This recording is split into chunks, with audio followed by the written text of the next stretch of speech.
Hi guys, and welcome back to Living with a BMW e92 M3. For those of you who follow the channel, obviously it's been one of those cars I didn't think I was going to get. It hasn't replaced the E46 for the fun factor, but I am thoroughly enjoying it. But one problem that I keep having is every time I get in it and open it up, it's that in the back of my mind, are the shells going to spin? Is there going to be an issue today where it's going to end up costing me £8, £9, £10,000 to resolve, which is a serious chunk of money given the value of the car. So I made the decision after looking online, reading through so many posts about whether to go up rated shells, whether to put the original shells in, whether to change the weight of the oil for the climate you live in. And there is so much information out there, and obviously it's so opinionated on how people want to proceed. And for me, I don't think the BMW shells are flawed. What I think is flawed personally is the long intervals, the thick oil when it's cold and people just ragging them from cold. And I think that's what's caused a lot of the issues, because there are people that have done over 100,000 miles on these shells, and there have been those that have been unlucky to have them go at 40,000. So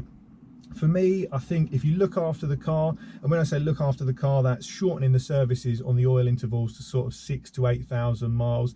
Always warming it up, letting it come off cold start, giving it 2 or 3 minutes just to idle and get obviously oil flowing through the engine. And then when you do drive it, just stay below 2,500 RPM and light throttle use. With this sort of engine, that's so easy to do. It's just not worth taking it up to 6.5 when it is stone cold, even though the sort of preventive limiter comes in and says that's fine, you can take it there. But when these were new, do you think people cared? Everyone was in warranty with them, so it's just simply a case of jump in, fire it up, straight down the road. It was doing 20 miles to the gallon. No one's going to be fussed about waiting 5-10 minutes for it to get up to temperature properly. It was just a get in and drive. And I think BMW also pushed that with saying, don't warm the car up, just get in and drive it in the owner's manual. And I think people will confuse just getting in and driving it with taking it easy for the first couple of miles. So for me, I decided that I wasn't going to go uprated. There's a lot of people obviously that do uprate the shells, and you know, if you want to do that, it's your money to do so. But from what I've seen on the E46, it was just one of those things that people were uprating them, but they never really had a problem with them. And then there was issues with the ARP rod bolts with the torque settings on them, that it was sort of, I think it was like ovaling the rod bearings, and that was obviously going to kill engines as well. So I thought, you know what, if people can get 60, 70, 80, 100,000 miles out of these shells, there's no reason why I shouldn't be able to do that again, if not more, with looking after it properly.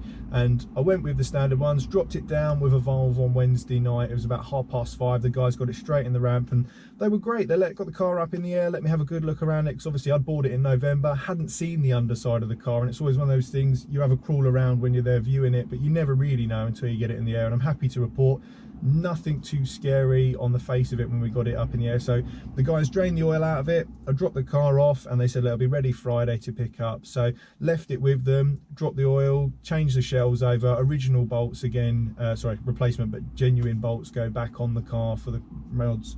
And you know what, it's just that peace of mind now. I know even if it's not for me, it's for the next owner, I'm always going to look after it, and it's just that it's been done, you can tick it off the list. And the problem is with the facelift cars is they don't have the copper in the shell, so it's difficult to say how badly worn they are compared to the copper where you see it burn through on the pre-facelift cars. But one thing I did discover with the facelift cars is apparently there's a slightly larger clearance between the crank and the shells, but we're talking minimal in terms of actual what you can record. But it's something I discovered on an American forum, and they were saying, look, the later shells are better. Obviously some people argue that they haven't had the technology put into them like the copper shells, but for me, it's done. I've got a receipt to say it's done. It's only going to aid the resale value for obviously the next owner. I plan to warm it up correctly every time I take it out. There's no reason why I shouldn't be doing that. And obviously, like I say, frequent oil changes. So yeah, it's all done. The guys did a great job. They put new engine mounts in as well. Now this was something they suggested doing, because every time they drop the subframe they discover that the old mounts are so tired, and by the time you've spent £40–50 per mount, you might as well just change them as you're there. And I'll put a picture in if I've got a video of it as well, of the standard mount, because it was shot, and this has only done 64,000 miles at the time. So 2011 car, it wasn't particularly old, and I could feel as soon as I got back in it, it felt so much more direct. It may be obviously placebo effect as well, but if you look at those standard mounts, they have split in about 3 or 4 places. So yeah, really glad the guy suggested that while it was apart.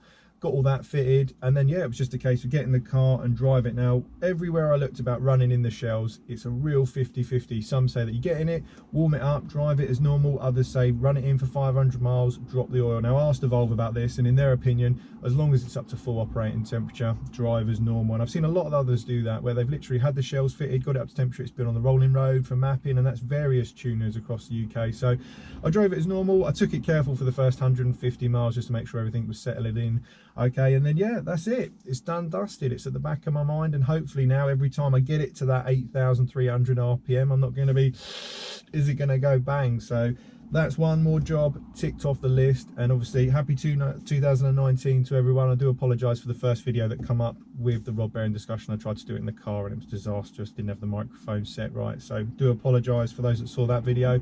It has been deleted.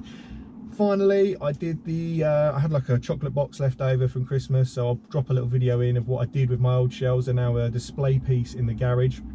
Maybe not a nice constant reminder of how much money it cost to have the shells replaced, but as a bit of a laugh, and obviously if anyone asks, I've always got it there in a presentation box to show. Obviously we will be doing more things to the car throughout the year. I did discover some bad news with the M4 seats, that it's not a straight plug and play. They bolt into the car, but apparently there's some issues surrounding the heated seats working on the standard system. So if anyone's got any input on that, knows anything about it, drop in the comments, or any links to advice on it, because it's something I really want to do. I don't hate the standard seats, but I just don't feel they're M-car seats to look at. And as I did the Recaros in the E46, they're absolutely fabulous. So it's something I would like to look at. So as always, if you like the video, give us a like and a subscribe. Thanks for watching.